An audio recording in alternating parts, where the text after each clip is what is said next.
Oke, baik. Assalamualaikum warahmatullahi wabarakatuh. Selamat malam semuanya. Waalaikumsalam warahmatullahi wabarakatuh. Selamat Salam malam, Pak. warahmatullahi wabarakatuh. Malam Pak. Oke, baik teman-teman. Untuk malam ini kita akan coba meneruskan materi yang minggu kemarin ya. Kalau minggu kemarin kita bahas bagaimana cara mengolah data hasil request API dan kita simpan dalam sebuah model ya, yang dengan tipe data JSON tersebut kita simpan dalam sebuah model ya. Nah, pada malam ini kita akan coba menampilkan hasil proses kemarin itu ke dalam aplikasi Flutter kita ya. Jadi bagaimana menampilkan data-data tersebut tampil di aplikasi user interface Flutter kita. Oke. Jadi untuk menampilkan data hasil daripada request API kita gunakan ada beberapa widget, tapi yang paling utama adalah widget Feature Builder ya. Sini maka saya materi untuk malam ini adalah tentang Feature Builder, di mana Feature Builder itu adalah sebuah representasi dari permintaan asinkron ya. Mungkin masih ingat teman-teman, kemarin kita selalu menggunakan asin ya, asin ASNC kemarin ya, asinkronus metodenya, dan selalu berpasangan dengan perintah await kemarin ya. Ya, Future punya satu dan hanya satu tanggapan ya, jadi dia punya hanya satu dan satu request dan satu respon saja ya. Penggunaan umum dari Future adalah untuk menangani panggilan HTTP.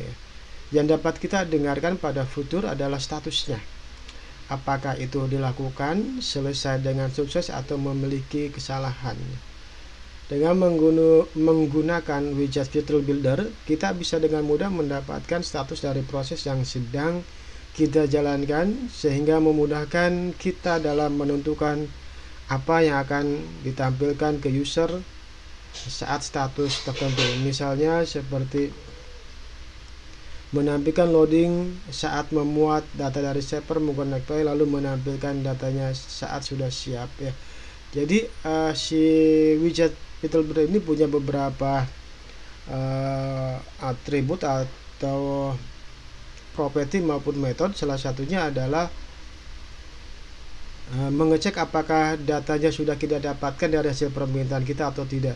Jadi kalau kita belum dapat datanya dari request kita, maka apa yang akan kita lakukan? Si Future itu punya statusnya, apakah datanya sudah didapatkan atau tidak. Nah, itu bisa kita manfaatkan untuk menampilkan proses indikator kalau seandainya datanya belum didapatkan dari request kita, begitu ya. Oke.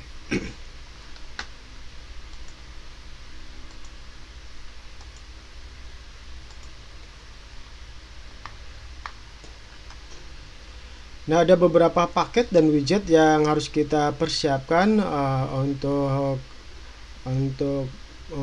membuat program hasil dari API tersebut ya. Nah, berikut ini adalah beberapa paket dan widget yang sering digunakan bersamaan dengan widget si Feature Builder-nya. Yang pertama adalah paket HTTP, mungkin kita sudah pakai yang kemarin ya. Terus ada juga paket Compot, juga sudah kita pakai ya. HTTP untuk merequest ke sebuah endpoint API. Compot adalah untuk merubah respon dari requestnya supaya berbentuk tipe data JSON ya, karena respon yang kita dapatkan adalah berbentuk string, maka kita harus convert menjadi JSON ya. Ini sudah kita coba kemarin ya. Terus ada juga widget list view builder, ini juga sudah kita pelajari di sesi-sesi sebelumnya ya. Dan ada juga namanya list style ya. Dari semua widget di atas yang belum dipelajari ada si list style ya. Oke. Ini adalah contoh list style-nya. List style punya beberapa atribut, tapi yang sering digunakan adalah pertama leading-nya, terus title-nya, subtitle, sama si trailing-nya ya. Mungkin gambarannya seperti ini, coba saya cari dulu ya. List style widget. Kita punya image di sini. Nah, ini contohnya adalah list style ya. Satu ini list style. Yang ini adalah list view buildernya. Satu item ini adalah dari widget si list style. Yang paling depan ini yang menggunakan circle avatar ya, ini adalah leadingnya ya. Terus yang paling atas di sini adalah title-nya, yang paling bawah subtitle, dan yang paling kanan itu adalah si trailingnya ya. Jadi seperti ini tampilan si list style-nya. Nanti kita akan coba menampilkan data user. Di sini ada fotonya, di sini ada first name sama last name, di sini ada juga alamat emailnya, di sini ada button icon saja ya. Nah, oke, itu contoh dari si widget list style. Oke, kita langsung saja membuat program bagaimana cara menampilkan data user dari API pada sesi sebelumnya ya. Kita buka dulu aplikasi yang kita punya. Sebentar.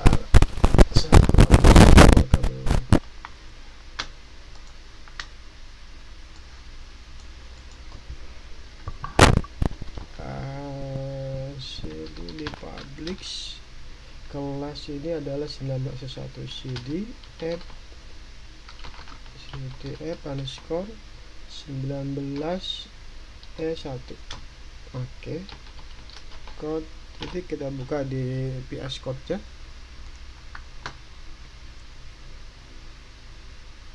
Oke, ini adalah aplikasi yang telah kita buat pada sesi sebelumnya. Jadi kita teruskan saja seperti biasa. Kita buka di bagian folder libnya ya. Jadi kita punya beberapa page yang telah kita praktekkan pada sesi sebelumnya. Oke, langkah yang pertama yang harus kita lakukan adalah katanya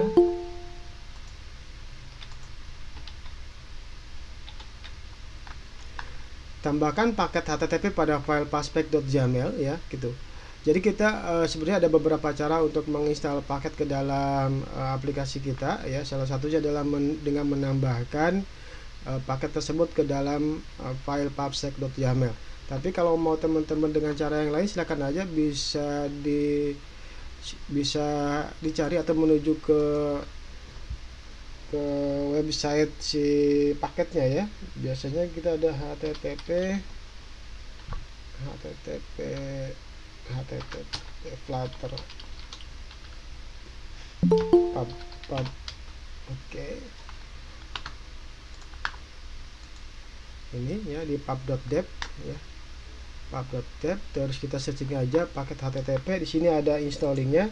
Nah, cara menginstalnya pertama adalah menggunakan perintah di terminal spasi pub spasi add spasi HTTP. Ini ada HTTP nama packetnya, atau menggunakan Flutter, bisa juga Flutter spasi pub spasi add spasi HTTP ya. Jadi silakan teman-teman boleh menggunakan salah satu ini, atau dengan menambahkan ya paket beserta si versionnya ke dalam file pubspec.yaml di bawah dependensinya ya gitu. Jadi ini bisa menggunakan si perintah di dalam terminal ya, di sini contohnya ya. Anda perintahkan aja Flutter, berarti ya spasi pub spasi add HTTP seperti itu. Enter, maka dia akan otomatis menginstalnya dan menambahkan di paspec.yaml-nya. Oke, kita akan coba sesuai dengan yang ada di materinya saja. Kita tambahkan paket beserta si versionnya ke dalam file paspec.yaml di bawah dependensi. Saya copy dulu, saya buka di paspec.yaml yang ini ya. Kita lihat di sini ya, di bagian dependensi ini. Jadi sejajar dengan Flutter. Di sini ada pertama ada paket Flutter di sini, dan kita tambahkan di sini HTTP seperti ini ya, beserta dependensinya. Setelah itu harus sejajar ya, satu tab atau dua spasi dari samping kirinya. Lalu kita simpan, Ctrl S. Maka ketika kita menyimpan paspec.yaml-nya, dia akan mendownload otomatis si paket HTTP-nya. Di sini ada Flutter pubget running ya. Kita tunggu saja sampai punya statusnya adalah 0, artinya tidak masalah. Nah ini pubget. Oke, exit code 0 ini artinya kita sudah berhasil menginstal dan mendownload paket HTTP-nya. Oke, langkah pertama kita sudah selesai. Langkah berikutnya adalah langkah berikutnya mana ya, ini kan. Oke. Buat page baru dengan nama list user page.dat ya, yang ini kita buat page barunya.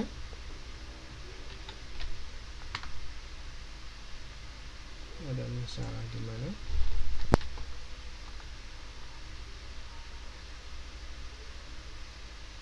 Oke, di sini page-nya kita klik kanan, terus kita new file, namanya adalah list underscore user underscore page.dat ya, kita buat file baru ya. Oke. Nah itu buat kelas stateful widget dengan nama list user page ya. Kenapa kita menggunakan stateful widget? Karena kita ada punya perubahan state atau variabel di dalam kelas kita ya, dalam aplikasi kita. Oke, kita buat aja list user page di file list user page.dat ini ya. Caranya adalah dengan mengetikkan stf atau stateful widget, setelah itu enter, dan kita ketikkan nama kelasnya adalah list user page. Oke, setelah itu seperti biasa kita tambahkan atau kita import material.dat-nya ya. Sebentar, tidak muncul di sini. Material.dat-nya supaya tidak error. Oke, setelah itu kita simpan. Oke, langkah berikutnya adalah kita import juga paket-paket yang dibutuhkan dalam aplikasi kita, yaitu adalah paket HTTP dan paket .convert-nya ya. Oke, kita tambahkan di bawah material.nya, import terus http.dat yang ini, dan kita buat aliasnya AS ya. Untuk memanggil si paket atau library HTTP-nya kita namai dengan HTTP. Boleh menggunakan nama yang lain pun nggak masalah ya. Terus kita import juga si convert.dat-nya, .convert, dan kita namain sebagai convert ya. Sekali lagi alias boleh bebas, terserah kita ya maunya apa namanya. Oke, kita simpan. Selanjutnya oke, sudah selesai. Berikutnya adalah kita buat atau kita pindahkan kelas model user page yang telah kita buat minggu kemarin ya. Oke, ini buat model user page seperti yang sudah dilakukan pada sesi sebelumnya. Kita buat dulu file untuk user modelnya. Nah, di sini kan kita tidak punya folder modelnya, walaupun boleh ditaruh di sini, tetapi tidak sesuai dengan kebutuhannya. Kalau untuk page kan untuk UI saja ya, tapi kalau untuk data ya atau struktur datanya kita taruh di dalam sebuah folder tertentu ya. Kita buat aja folder baru, namanya adalah models. Setelah itu kita buat filenya adalah user page model.dat ya. Oke. Isinya apa? Isinya adalah model yang telah kita buat pada sesi sebelumnya. Saya akan coba cari dulu di kemarin itu di Telegram kayak kita punya ya. Saya taruh di Telegram.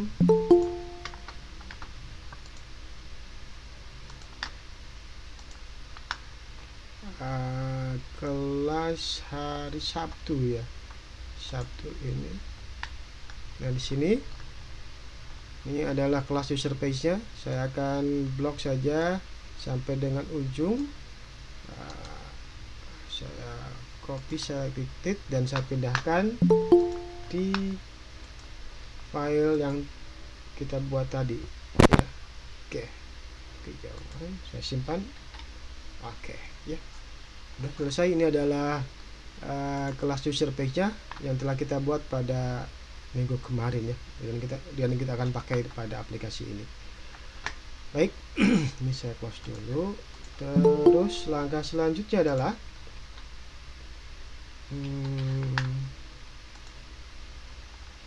kita akan coba paste data user dari API-nya ya. Kita tahu sendiri bahwa alamat si API-nya adalah di request in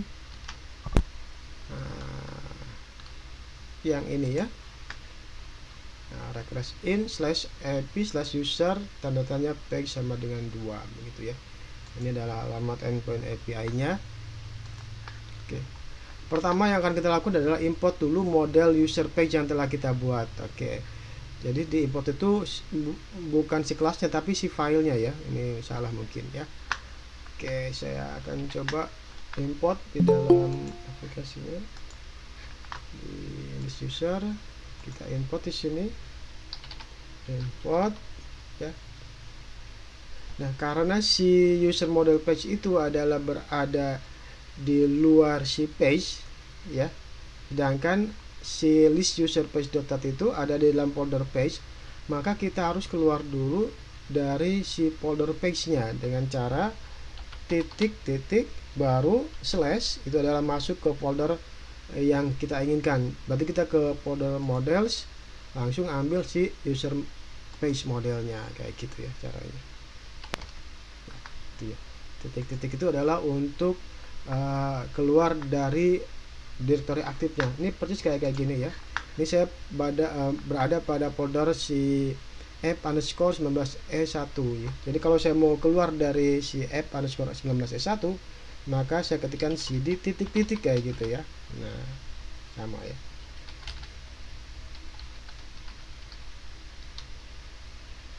E1 cd app gitu ya konsepnya. Oke, apa berikutnya? Simpan dulu. Langkah berikutnya adalah mana tadi? Buat sebuah fungsi get data ya. Di sini get data user, tapi di sini get user page. Oke, kita buat aja ya. Sebuah fungsi di sini ya. Sebuah fungsi adalah fungsi private get data user. Jadi kalau untuk membuat private di dat itu menggunakan underscore ya, underscore di depannya untuk variabel maupun si kelas maupun metode ya, atau fungsi ya gitu. Oke, berikutnya nah, get data user ini adalah metode untuk merequest atau meminta ke API dan menyimpan hasil dari permintaan tersebut ke dalam kelas model kita ya. Artinya si get data user ini dia return value-nya adalah sebuah kelas user page ini ya. User page ini gitu ya. Jadi karena bentuknya adalah feature ya, kita tambahkan feature, terus return value-nya adalah sebuah kelas user page ya. Oke. Dan karena kita mau asinkronus permintaan keluar ya, berarti menggunakan HTTP, kita gunakan asinkronus bentuknya ya. Udah, baru setelah itu kita buat request ke endpoint API kita ya, dan kita simpan hasil daripada request kita ke dalam variabel response. Jadi var response sama dengan http .get ya. Setelah itu adalah URL endpoint kita atau URL endpoint API kita, tetapi harus kita parsing dulu ke dalam bentuk URI. Jadi adalah URI.var si URL-nya. Nah, URL-nya kita belum buat, kita buat dulu di atasnya ya. Di atasnya kita buat variabel URL final, kita buat sekali supaya tidak ada instansi ulang dari si variabel URL. Bentuknya adalah string, tipe datanya namanya URL sama dengan isinya adalah endpoint API kita, yaitu adalah request in apa tadi, yang ini saya copy paste aja, copy ya, terus saya masukkan sini lagi, taruh di sini URL-nya, Ctrl V. Oke, sudah dapat. Karena sinkronus pasti berpasangan dengan await ya. Await, tulis await. Oke.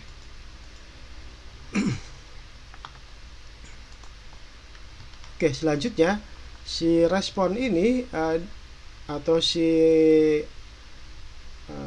output dari HTTP GET ini dia akan mengembalikan sebuah kelas respon ya, dimana kita tahu bahwa si respon ini punya atribut dan metode tersendiri ya.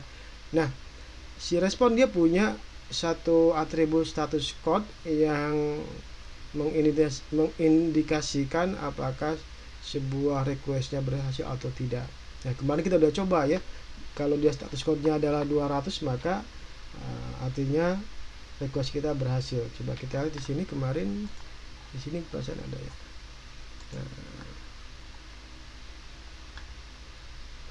Nah, di sini ya, if response status code-nya 200 maka baru bisa kita dapatkan datanya ya. Oke. Jadi ini juga sama, jika si response status code itu sama dengan 200 maka ya, kita ambil datanya. Data dari request kita berada pada property body ya, kemarin sudah kita lakukan. Karena bentuknya masih berbentuk string maka kita decode menjadi tipe data si JSON ya, yang kita simpan ke dalam variabel JSON. Jadi var JSON sama dengan convert .json decode ya. Nah, source-nya adalah dari si response.body ya. Oke.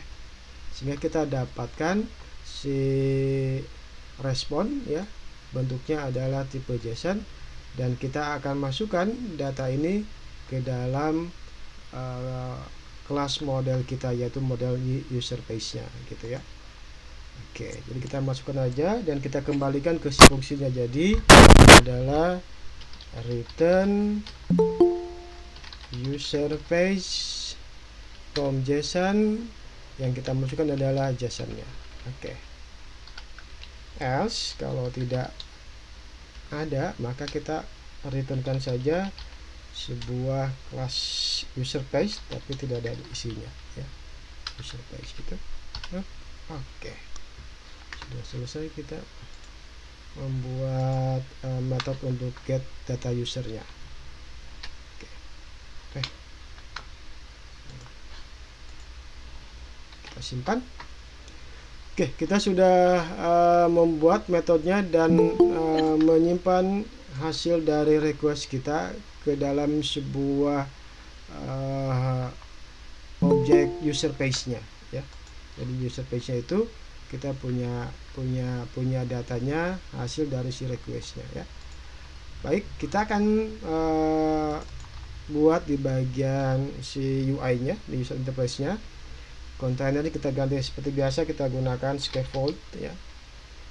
Scaffold, terus kita tambahkan f bar saja supaya menandakan aja. F bar kita kasih title-nya. Title-nya text data user from API ya. Oke, terus kita buat body. Setelah itu baru kita masukkan si widget untuk menangani filter ini ya, itu adalah filter buildernya. Filter builder.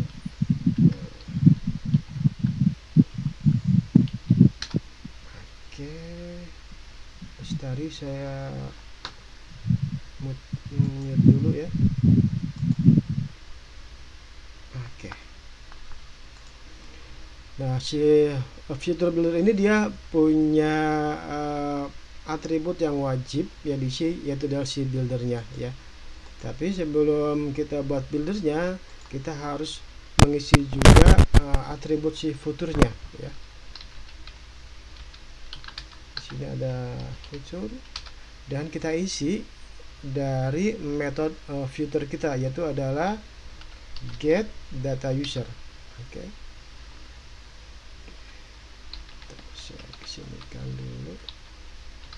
si builder dari Flutter Builder itu dia punya dua parameter, yaitu adalah pertama build context tipenya, kita taruh dalam variabel context atau C boleh, terserah, bebas. Nah, yang kedua adalah output dari Flutter tersebut ya adalah bentuk atau jenis datanya berbentuk asynchronous snapshot namanya ya, snapshot. Kita bikin aja nama variabelnya snapshot. Oke.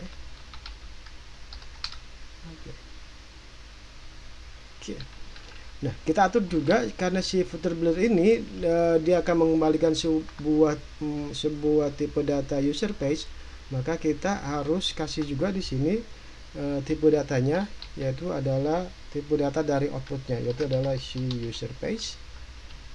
Begitu juga di bagian asynchronous snapshotnya ya. Kita gunakan user page ya. Oke. Nah, itu baru kita buat di sini fungsi menampilkan data ya kalau ada data yang kita dapatkan ya. Kita tahu bahwa si Flutter Builder itu dia punya status dari snapshot tersebut ya. Jadi apakah si snapshotnya dia mempunyai data as data? Kalau iya maka kita akan menampilkan datanya. Jadi sementara kita akan coba kasih komentar aja ini ada datanya gitu ya.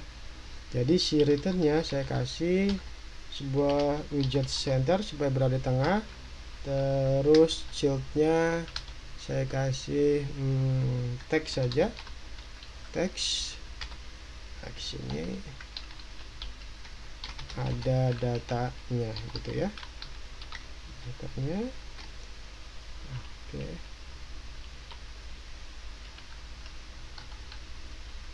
Tapi kalau belum ada datanya, artinya kita akan menunggu ya. Maka kita returnkan sebuah progress indicator ya yang muter-muter tersebut ya. Return center, childnya adalah sebuah atau circular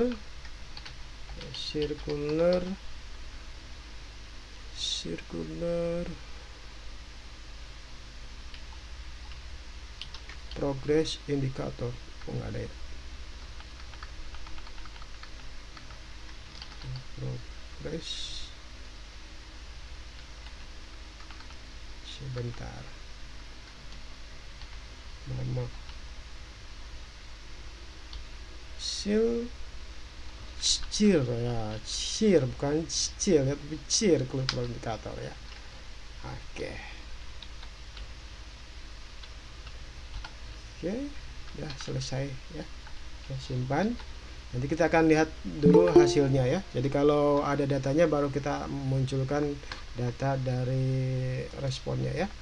Oke, saya minimize dulu, terus saya akan buka emulatornya.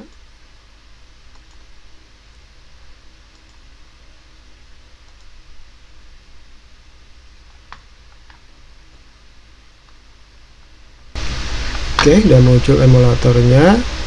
Terus ininya belum berubah, kita tunggu sebentar sampai berubah di bagian device nya. Nah, ini udah berubah ya. Setelah itu baru kita boleh running run i.device. Jadi dia akan coba running terhadap device yang aktif di sini ya. Jadi kalau tadi masih Chrome, maka outputnya akan ke Chrome ya. Tapi kalau di sini udah Pixel 4 FP28 berarti akan running di device ini. Oke, di sini ada debug console, kita lihat prosesnya. Dikasih tahu juga di sini ada sebuah Flutter dengan versi yang terbarunya. Jadi kalau teman-teman mau upgrade katanya dengan Flutter yang terbaru, gunakan perintah run Flutter upgrade ya. Oke, kita tunggu saja. Oke, tentunya pertama yang akan dijalankan adalah di file main.dat-nya ya. Kita lihat di sini main.dat-nya. Nah, di sini kemarin terakhir kita buat onboarding page ya. Nanti kita rubah di sini supaya ke halaman si list user page ini ya. Jadi kita ganti dengan list user page yang ini ya. Oke, kita tunggu saja dulu sampai selesai, baru kita rubah di bagian main.dat-nya di sininya ya. Oke, sampai sini ada pertanyaan, silakan. Ada 24. Suara masih jelas terdengar, Firly? Jelas Pak, sangat jelas. Sangat jelas. Oke. Pak, tanya Pak. Silakan Arif. Future apa ya Pak? Buat apa Pak ya? Feature itu adalah widgetnya ya. Fitur itu widget untuk menampilkan hasil dari request yang asinkronus begitu. Ya. Mungkin bisa dilihat di materinya ya gitu. Jadi kalau kita mau menampilkan data hasil dari asinkronus atau permintaan asinkronus, maka kita gunakan adalah widget fitur builder. Ada satu lagi namanya stream ya, stream. Nah, kita belum belajar ya. Bedanya di mana stream sama si filter itu ya. Jadi kalau stream itu setiap ada perubahan dia akan berubah secara otomatis ya.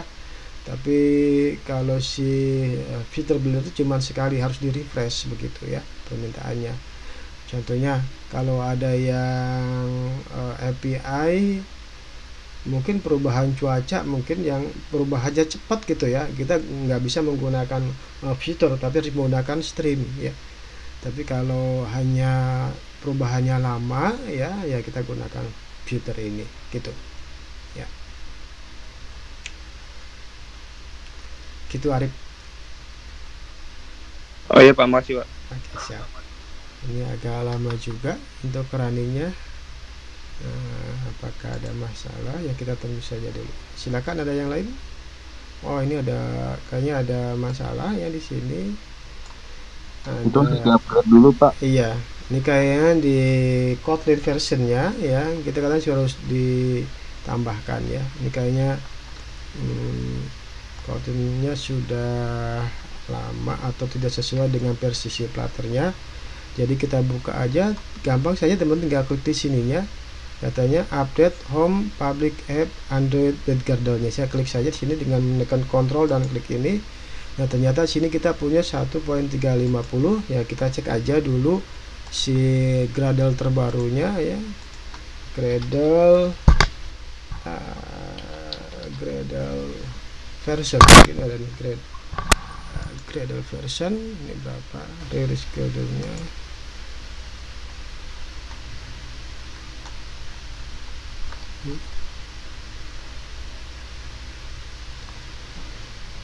berapa, versi 742 mungkin ntar Gradle version Flutter.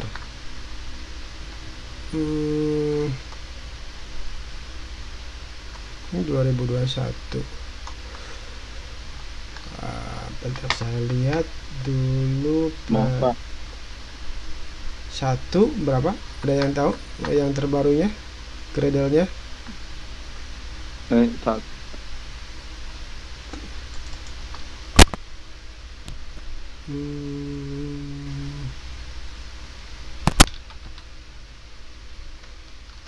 Satu 6 berapa ya, saya lupa lagi, bukan 7.2 sih.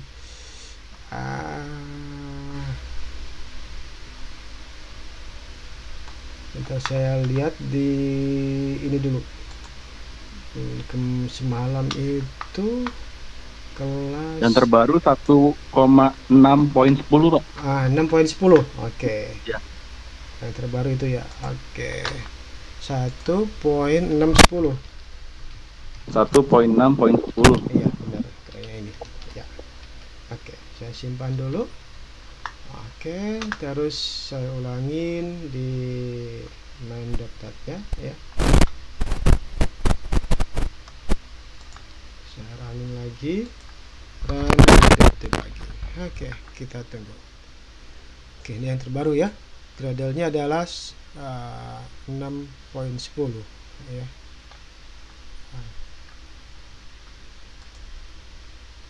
6.10 ya, ini kayaknya ya benar 1.610 ya. Kalau ada yang mengalami error seperti tadi, ya kita ganti aja di bagian Kotlin versionnya. Oh, seharusnya tadi saya bukan Gradle version tapi adalah Kotlin version, salah ketik tadi ya. Saya baca ininya. Ya, Kotlin version seharusnya. Bukan Gradle. Kotlin version. Version berapa? Oh, ini rilisnya. Ini 20 April 1.2. Di sini mungkin cari nanti si rilis si Kotlinnya ya. Oke, kita lihat sudah selesaikah programnya, masih running juga. Oke.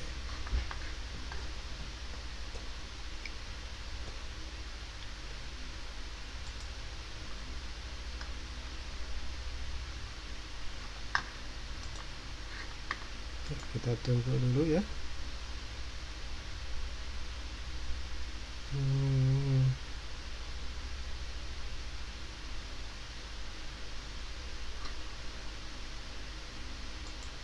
Oke, lama.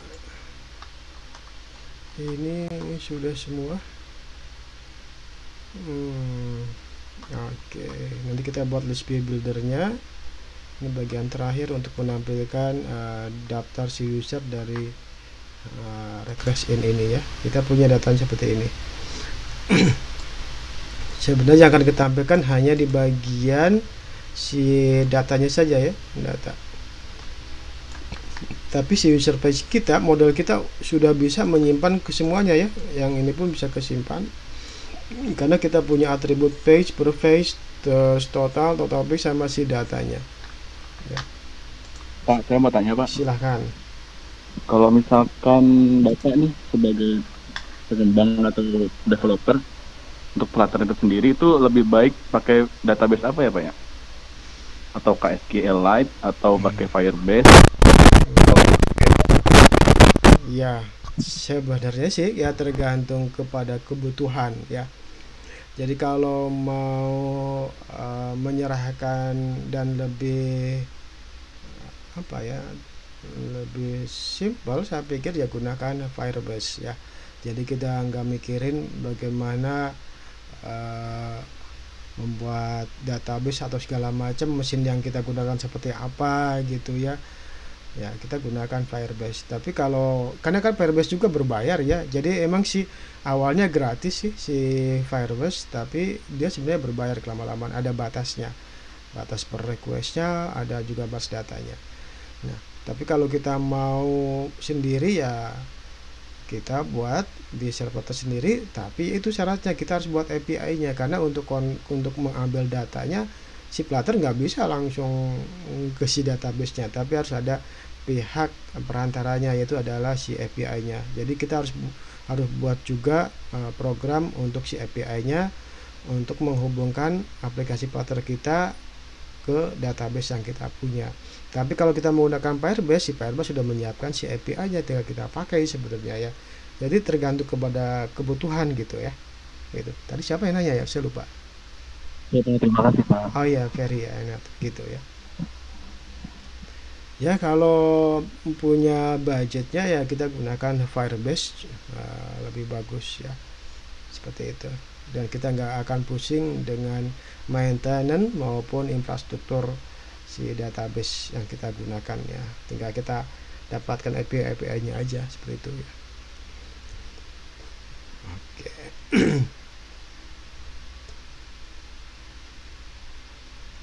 Untuk costnya sendiri atau biayanya, saya sendiri nggak pernah pakai yang berbayar ya, karena hanya data coba-coba saja kan, tidak yang production kayak gitu ya, aplikasi yang publish keluar gitu ya, belum pernah coba gitu. Jadi tidak tahu juga berapa yang harus dibayar ke si Google atau ke Google Firebase-nya. Kita teman-teman bisa riset sendiri ya, mencoba-cobanya sendiri berapa sih sebenarnya biaya yang dibutuhkan untuk menggunakan si Firebase Google-nya. Oke, ini sudah terinstall ke device-nya, kita tunggu output-nya. Nah, ini masih output yang si onboarding-nya ya. Kita ganti aja langsung ke kelas list user page-nya ya. Kita ganti di sini.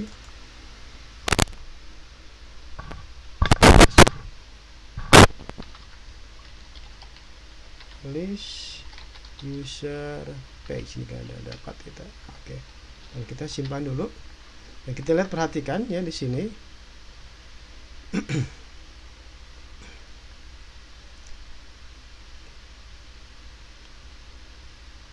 Sebelum ada datanya tadi ada sebentar, itu adalah proses dari circular indikatornya yang tadi kita buat di sini ya.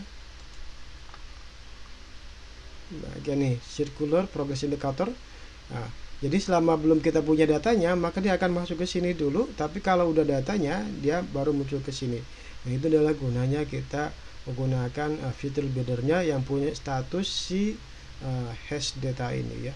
Apakah datanya sudah ada? Kalau ada, maka munculkan datanya. Kalau tidak ada, ya kita tunggu ya, karena kan tergantung koneksi internetnya ya, tergantung koneksi internetnya berapa lama respon dari request kita terhadap si API-nya, maka akan terus muter saja. Dan juga tergantung berapa banyak datanya tentunya ya. Banyak sekali parameter ya yang mempengaruhi cepat lambatnya data itu sampai ke kita ya gitu. Maka kita harus punya namanya circular progress indicator biar si usernya tahu prosesnya datanya masih diproses dan harus menunggu. Oke, ini ada datanya, berarti kita udah punya datanya ya. Oke. Nah, datanya itu berada di si ini ya, di snapshotnya ya, snapshot data ya. Oke, coba kita lihat di sini. Kalau saya tambahkan ada datanya, terus saya ambil di sini variabel si snapshot datanya ya, snapshot dot data. Kita ulang ya, kita ya. Jadi si user page ini ya, yang data dimasukkan ke dalam model user page itu dia tersimpannya dalam snapshot.data ini gitu ya. Coba kita simpan, kita lihat hasilnya di sini.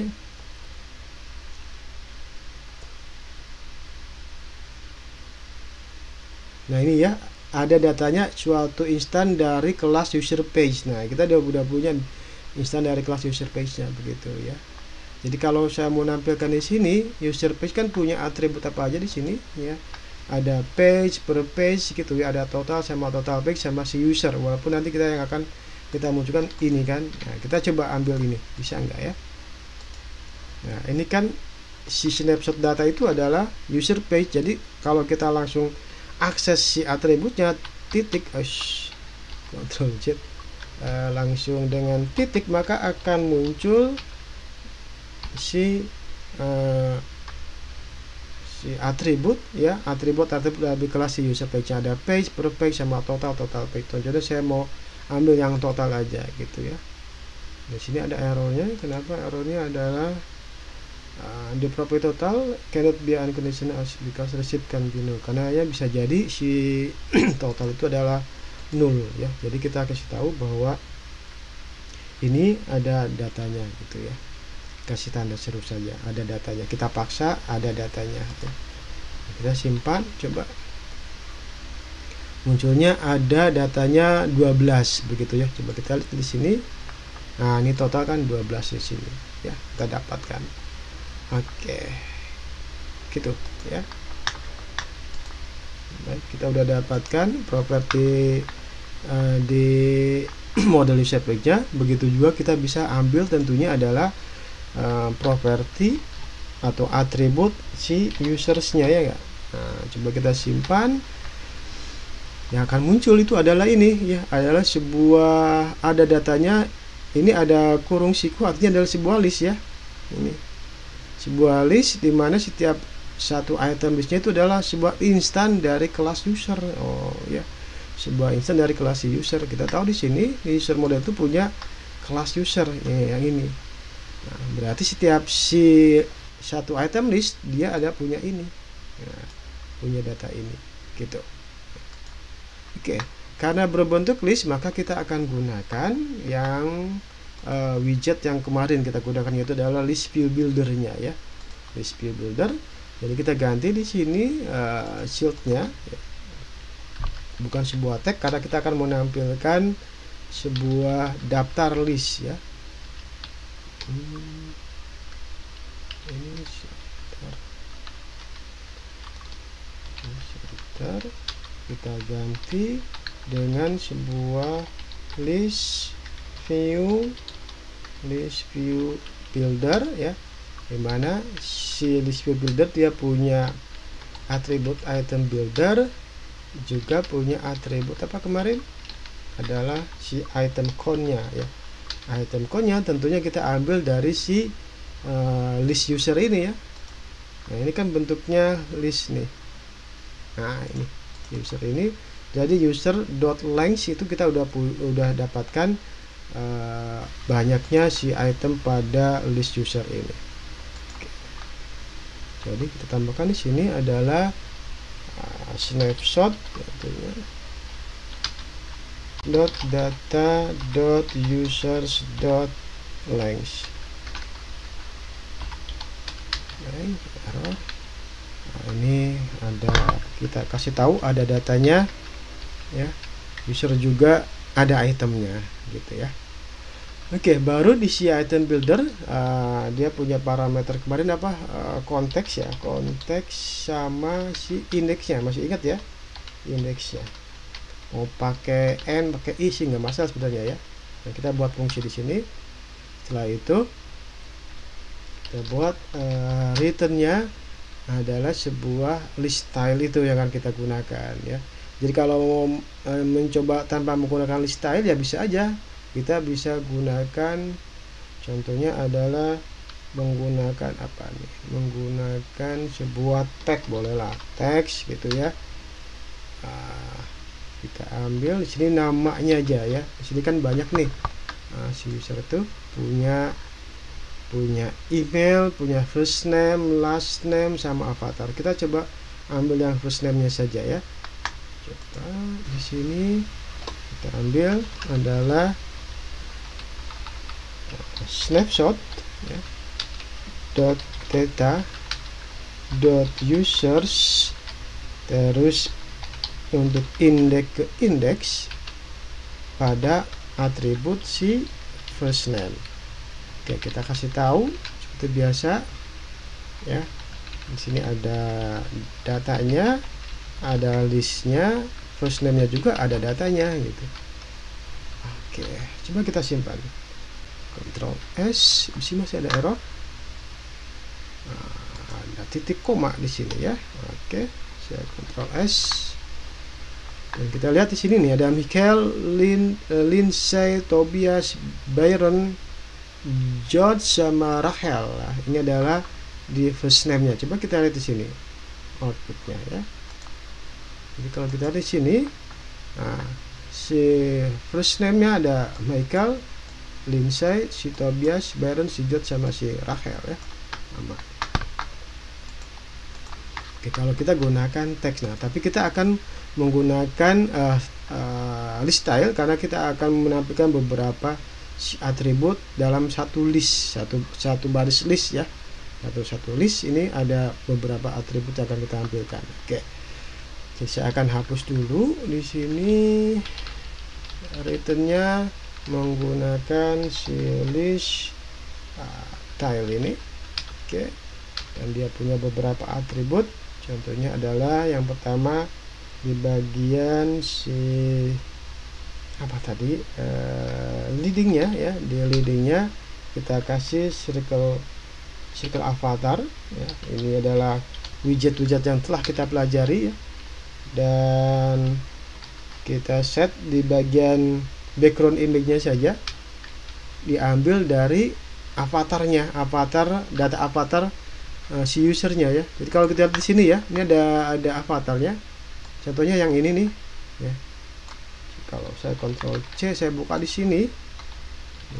ini ada data image-nya ya. Nah, ini kan kita tampilkan di aplikasi kita ya.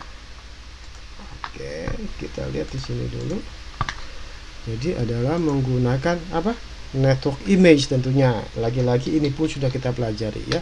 Network image dalam kurung adalah dari snapshot data user index titik avatar. Ini kan terlalu panjang nih ya.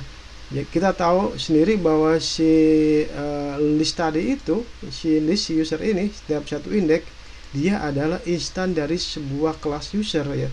Jadi kita simpan aja dalam sebuah kelas user ya gitu. Atau biarkan si Flutter-nya mendapatkan tipe data tersendiri dengan menggunakan keyword var ya. Var user sama dengan ambil dari snapshot .data .users untuk indeks ke indeks gitu ya. Nah ini nanti kita tinggal nambahkan user titik apa gitu kan. Nah ini kita kasih, ini juga kasih. Oke ya. Jadi kalau teman-teman masih bingung dengan tanda apa namanya, tanda seru seperti ini adalah untuk mengatasi null label ya.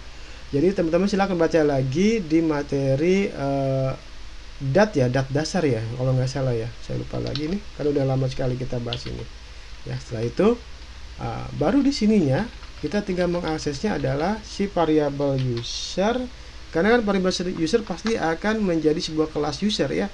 Otomatis kita bisa mengakses si atributnya. Nah, atribut apa yang kita inginkan? Avatar ya. Kita kasih tahu juga si atribut avatar ada datanya seperti itu. Coba kita coba dulu, Ctrl S, dan kita lihat hasilnya. Di sini ya. Ini nah agak lama juga ya, agak lama juga menunggunya. Nah, baru muncul. Nah ini adalah avatar dari setiap user ya. Oke, setelah itu tinggal kita tambahkan saja ya. Tambahkan di bagian title-nya. Maaf, ini adalah stiker avatar. Berarti sini ya. Ini stiker avatar.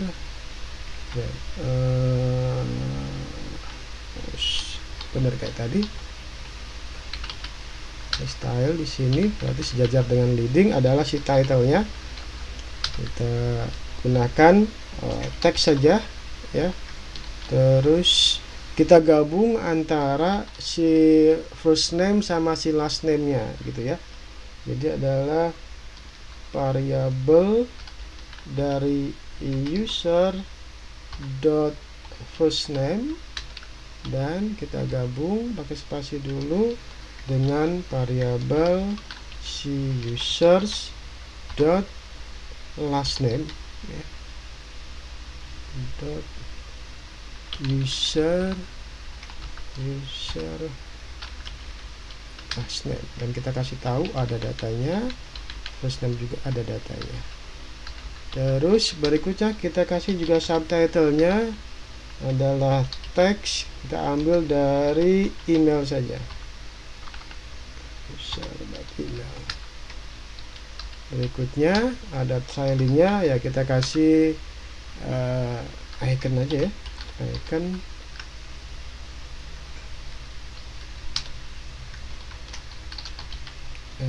dot kamera biar sama dengan yang tadi. Kamera mana? Nggak ada. Oh iya, lambat.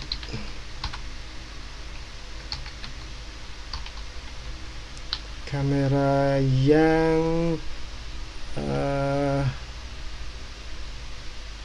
coba aja alt outline ya. Oke, udah kita buat si leading, title, subtitle sama si trailing. Coba kita simpan, Ctrl S. Nah, kita lihat perubahan di sininya ya. Ini adalah si leadingnya sudah kita dapatkan menggunakan circle avatar ya. Oke, ini lihat di sini ya, Michael Lawson, ada emailnya. Ini juga ada Lindsay Ferguson, ada Tobias Funke ya. ada Baron Fields, ada George Edward, sama Rachel Poyle. Ini sesuai dengan data yang kita dapatkan di sini ya. Nah, yang ini ya. Terakhir adalah si Rachel Poyle namanya ya. Benar ya? Oke.